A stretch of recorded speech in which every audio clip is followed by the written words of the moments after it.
Welcome to Miss V, the Storyteller podcast. Today, I have a special guest with me. Her name is Leah Forney. Did I say it correctly? Yes, because y'all know us sister be messing up people's names. I try, and I did good today. But Leah's going to be sharing a story with us. You know how I love stories. But before we get into the stories and all that, Leah's going to tell us a little bit about herself. So, Leah, go ahead and share with us. Tell us a little bit about yourself.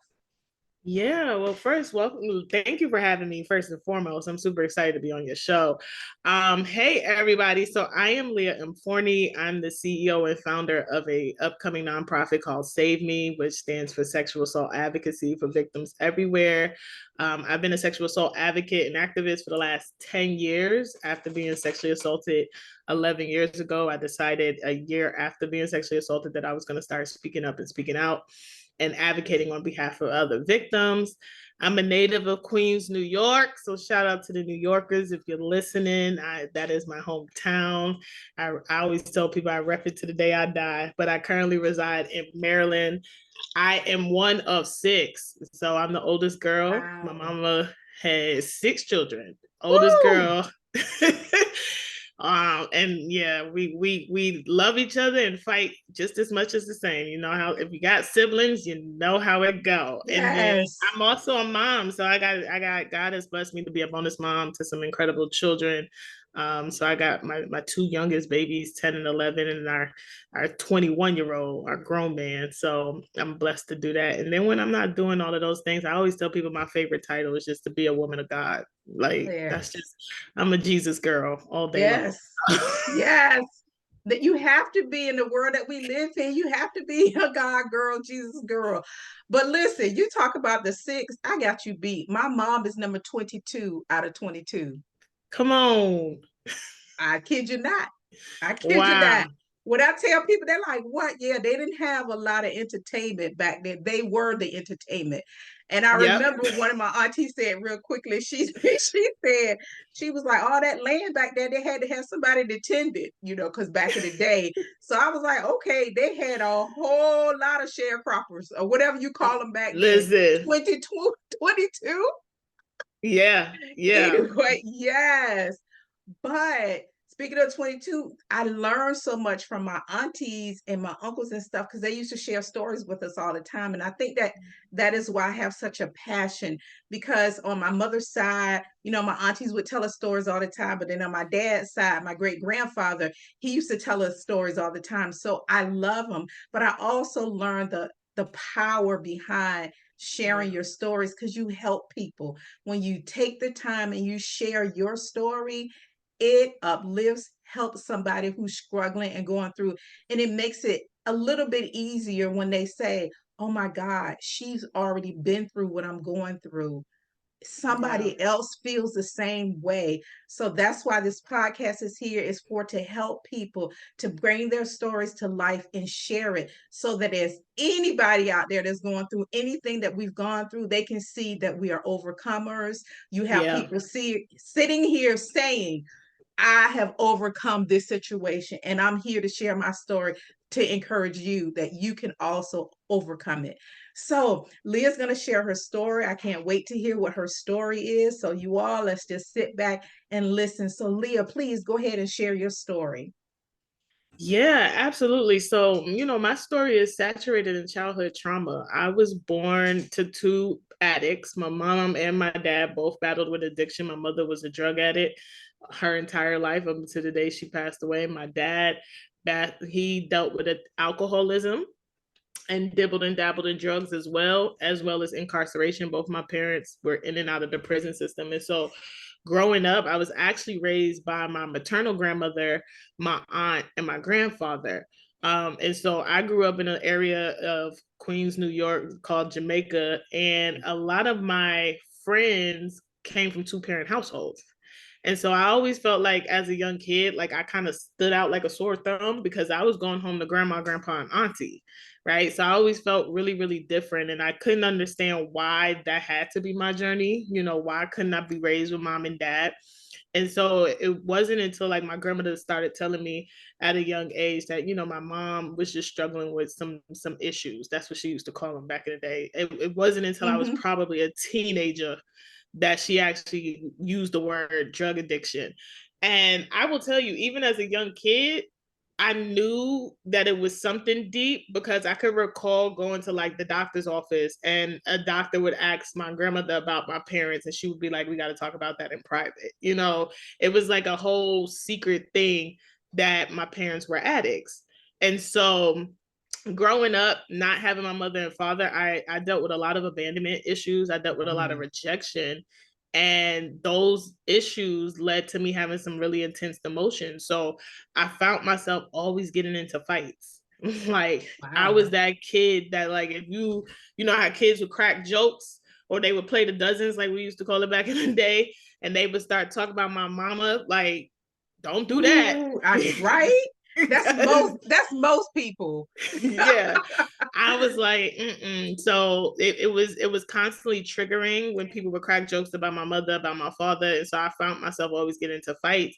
And as a young girl, my grandmother was so scared for me because her fear was that either I was going to die early on, or I was going to end up like my parents, back, you know, in and out of prison. Mm. And so I didn't realize how, you know, much my parents not having my parents really impacted me. And if I even think back to like just some of the stories that my grandmother told me, like when I was born, I was actually born addicted to crack cocaine. Wow. So I was what they called back in the 80s a crack baby. Crack baby. Yeah. And so doctors told my family I would not live past the age of 5. And if I did, I was going to have all these defects and all these challenges. And I always tell people that God had different plans because here I am almost 40 and I've not had no defects and no challenges. So I, you know, from the start, I feel like the enemy knew how powerful I would be. Mm-hmm. And so from the wound, he kind of was like, oh, I gotta try to kill her. You know, I gotta try to make sure that she doesn't make it through the birthing process and make it to this other side. And so my abandonment issues and my rejection ultimately led me down the path of writing because I knew that I could not continue to fight. Like I knew Mm-hmm. that fighting every day was not healthy. And so I had to find a new way to challenge that anger and that emotions. And so I started writing. And at 8, 9 years old, you know, I'm sitting around writing and I would just pen random things, but writing was like that way of escape for me. Mm-hmm. So when people started to ask questions about my parents, like I always had some elaborate story, like my dad was a CIA agent somewhere. Wow. Like it opened a realm of creativity so that I could escape my reality because it was easier to say, oh, he's a CIA agent somewhere than to be like he's incarcerated or we don't have a relationship or I don't know him because he's an alcoholic. So that's pretty much the start of my journey as to who I became today. But it started in trauma. I was birthed in trauma, saturated in trauma, and childhood trauma was literally the starting part of my story. But I always like to tell people that what I've learned over the years is that it's not how you start something, it's how you finish. And so I'm grateful today to know that as God continues to write my story, it's no longer saturated in trauma because Mm-hmm. that's not how I'm finishing. I love that. I'm sorry that you grew up in that, but I love the fact that you're sitting here and that you're taking power over your story. And Yeah. although it was traumatic in the beginning, you've turned it around and like using it as a tool to help other people and to show people that, yeah, you could have been like this, that, or the other, but look who you can be. You don't Yeah. have to stay there. And you are absolutely right. The enemy knew who you were going to be and he attacked you just like he did me. When I Yeah. was young, he saw things and people saw things that I just didn't see. But I want to share a little story with you because you're talking about addiction, and I never really thought about it. As you were sharing your story, I thought about my grandfather was an alcoholic. Well, they call him Mm, a drunk back in the day, but I never thought of him as having an addiction. He was just granddaddy. yeah. Everybody called him Big Apple. We knew that he was an alcohol. We knew he was an alcoholic. He got drunk. Well, we didn't say alcoholic. We say he was a drunkard because that's what they use. He stayed drunk all the time. But what I loved about my grandfather is this: although he was an alcoholic, he was a high functioning alcoholic, because my Yeah. grandfather could work Monday through Friday. He used to work on the railroads and he would clean the cars. And he would go there Monday through Friday, and he would, because he had a big family. Now, my dad is side of the family. I told you my mom was 22. On my Mm-hmm. dad's side, it was 15. It was either 11 or 15 Mm. because a couple of died. Yeah. And what's so funny is my dad is the third oldest, but my mom is the baby, and the two of them came together. Ooh. But my grandfather, like I said, he worked high functioning. 5 Yeah. o'clock, whenever he got off, that was it. Right to Mm-hmm. the what they used to call them, the I don't know what they used to call these The places where they liquor would go. houses. Look, yeah, the liquor house. Yes, that's it. Mm-hmm. He would go there and he would get ripped and tore up. Yeah. But in that, my grandfather loved us, my siblings and I. Now, he had a whole lot of grandchildren, but we were so special to him. And the main reason why we were so special to him is because we were the only grandkids that called him granddaddy. My mother would not have Mm. it. We could not call him Big Apple because that's what the adults came. Apparently, back in his day, there was a dance called the Big Apple. He knew how to do it very well, and it stuck to him. But my mom was like, no, that's your granddaddy. You're going to call him granddaddy. Every Yeah. time he would see me and my sister, or he would see us, he would give us money, whether he was drunk or not. He could be falling down drunk. And he Yeah. would come here, baby, come here. And he would give us money. And I do remember this one time my grandfather was so drunk. Me and my sister was coming back from our cousin's house, and we were walking. We were on our way home. Listen, let me tell y'all something. We was trying to get home before those street lights. I don't know how it was in New York, Yep. but here Yep. you had to get home before those street lights came on, or you was gonna get lit up like a firecracker. And me and my Yep. we were trying to get home before the street lights, and she's older than me, so I'm doing whatever she says. We're flying, just trying to get home. And I said, I think that's granddaddy. He was laying on, passed out drunk. I said, Jack, I think that's granddaddy. And we Mm. stopped. Lo and behold, it was my grandfather. So we ran home. Now, we didn't quite make it, but we had an excuse. So we didn't get lit up that night because we didn't quite make it. Them lights was on, and we were just getting in the Yeah. front yard. We wasn't in the house, but we were in the front yard. Mm. And we told my dad, we was like, with granddaddy is down the street and he's in the bushes or whatever. So, we didn't get in trouble for it that night. My dad, he went and he got him. But although my grandfather was an alcoholic, his wife, my grandmother, she did not play. She didn't Mm. care that he was an alcoholic. She didn't care. She was a run that raised the kids. She was the Yeah. disciplinary. She was all that because he was drunk. All he did was work and drink. And one night we were over my grandmother's house, and we were playing. My grandfather came home drunk. When he Mm. came to the house, we were all looking around and we were used to it. But this particular night, my grandmother was not having it. Grandmama said, listen, I'm not putting up with this foolishness tonight. Listen, the grandkids are over here. Don't you come in here with this stuff. Leave me alone. Go on outside or go to your room or whatever. Don't you start coming in here. He didn't listen. He came in there and he started in with her. Fast forward, my grandmother, I love her. She bit the earlobe off of my granddaddy and spit it at him.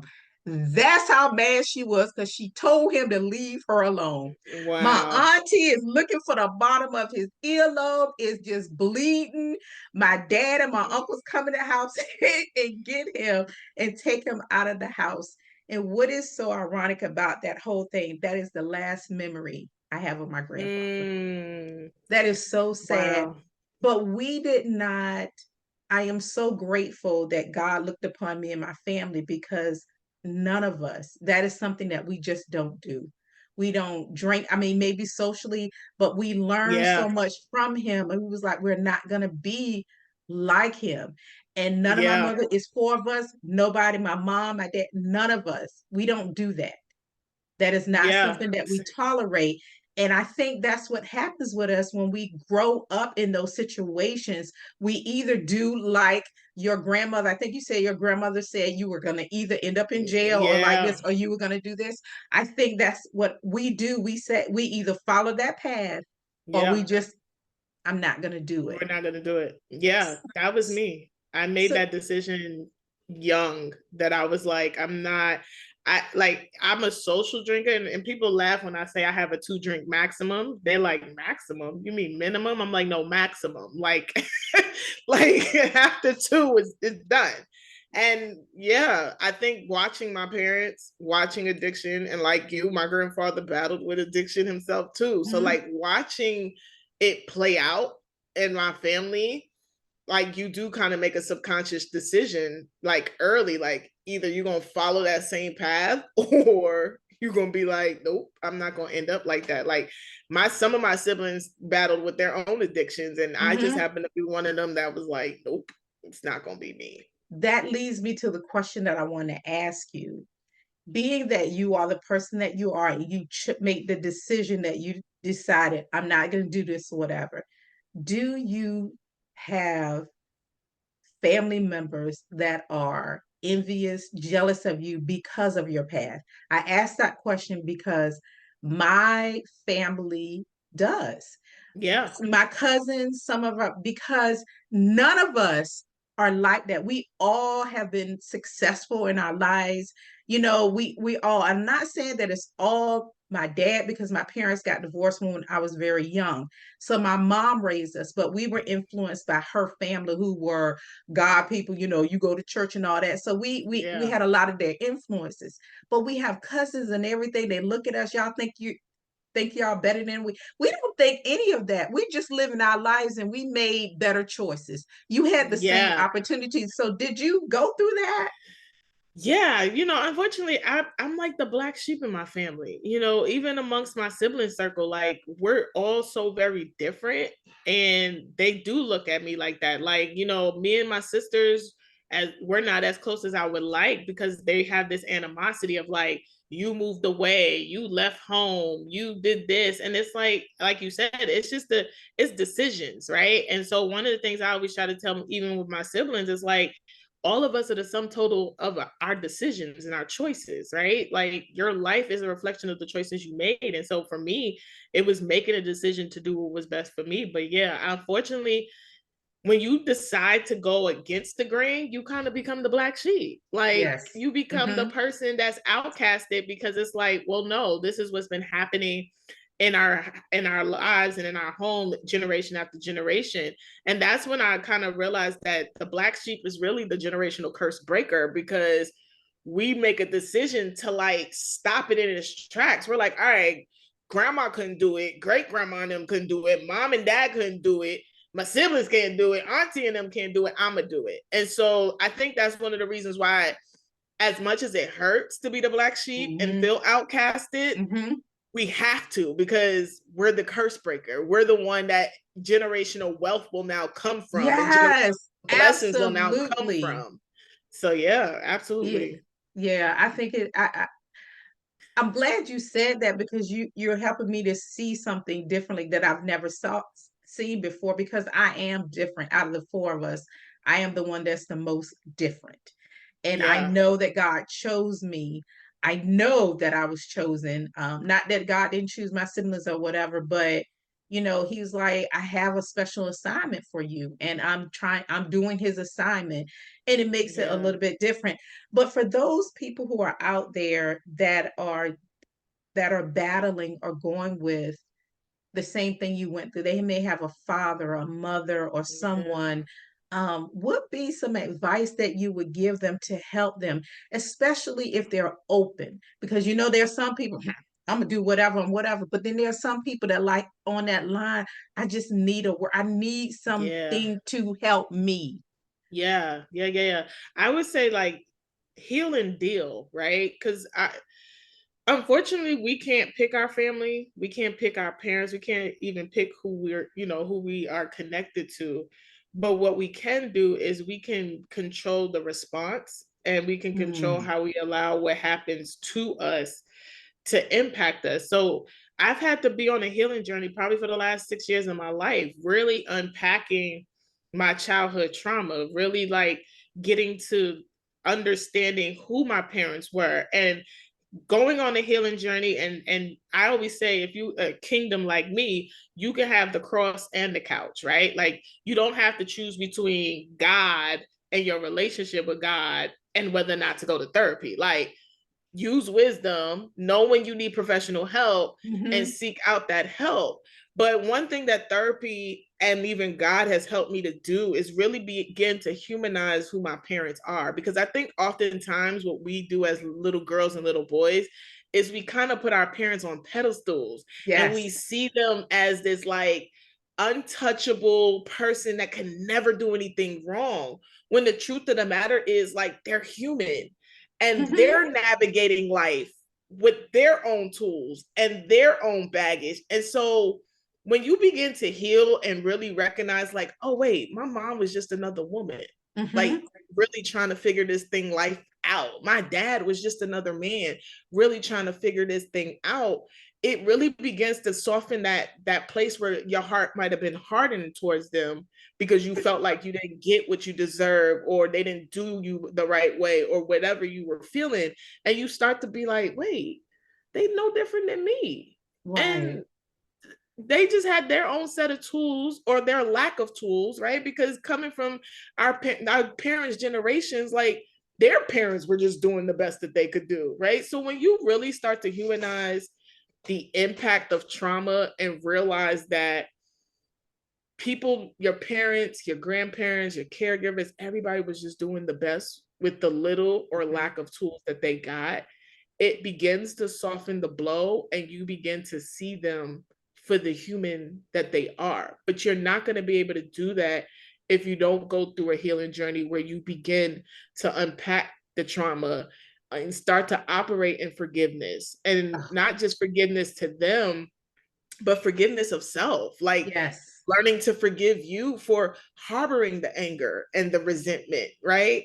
Like it, I would always challenge anyone, go on a healing journey, whatever that's going to look like for you, but heal and deal, because the truth of the matter is what you're choosing not to deal with is dealing with you. You know, my spiritual Yes. father, he used to always say to me, he's like, Leah, whatever you keep hidden, daughter, it's going to deal with you. And so oftentimes we don't want to deal with the thing that really is dealing with us. And even when I think about in terms of addiction, that's exactly the reason why our parents and our grandparents were hitting the bottle. Your grandfather was dealing, Mm-hmm. being a drunk, my grandfather, my mom, because there were things that had happened to them that they didn't heal and they didn't deal.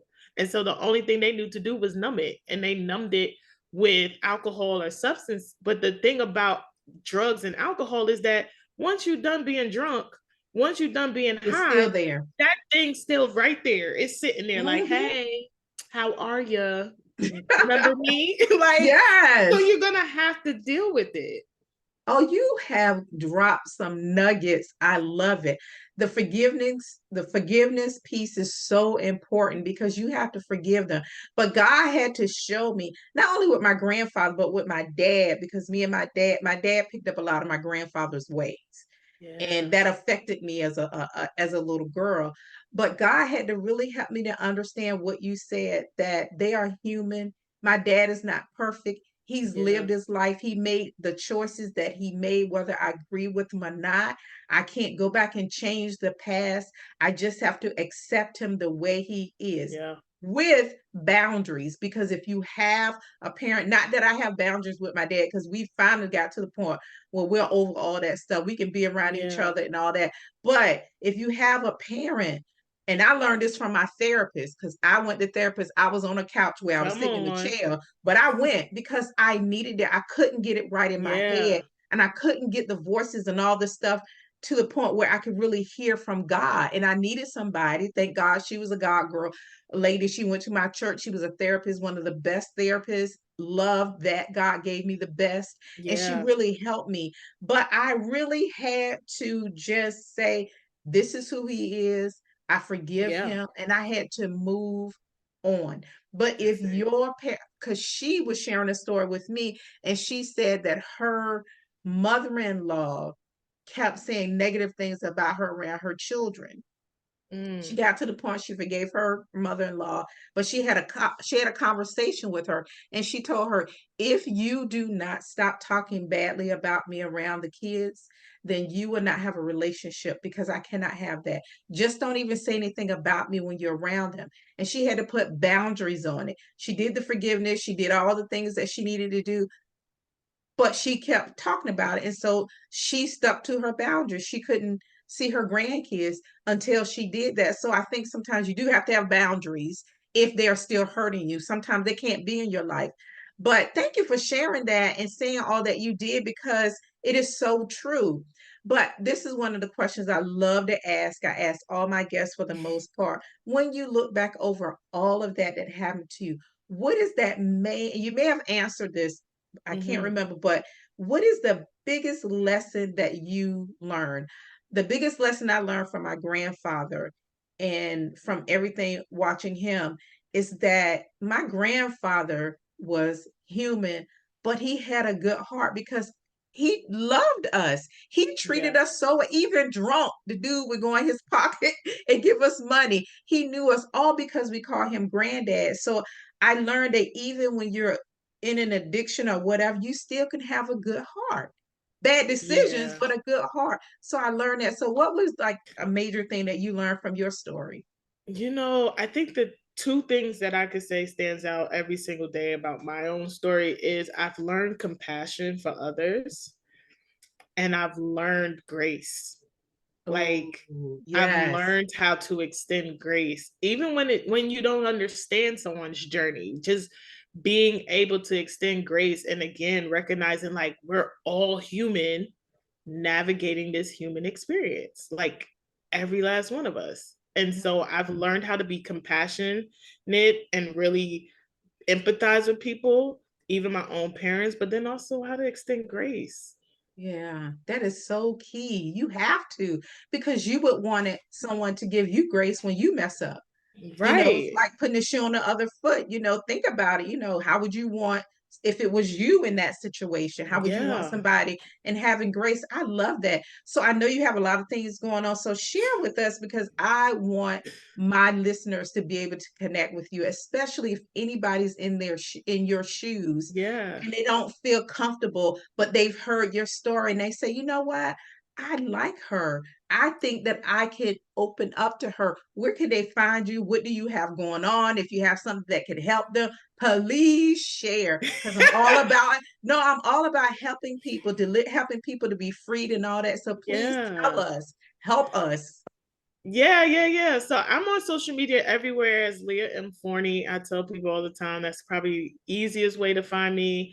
Or you can go to my website, which is www.leahmforney.com. I do a lot of sexual assault prevention and education. So you'll find me all up and down different areas, different states, really just doing the Lord's work and training and teaching people how to have effective sexual assault response. And that came because that's a part of my own story, right?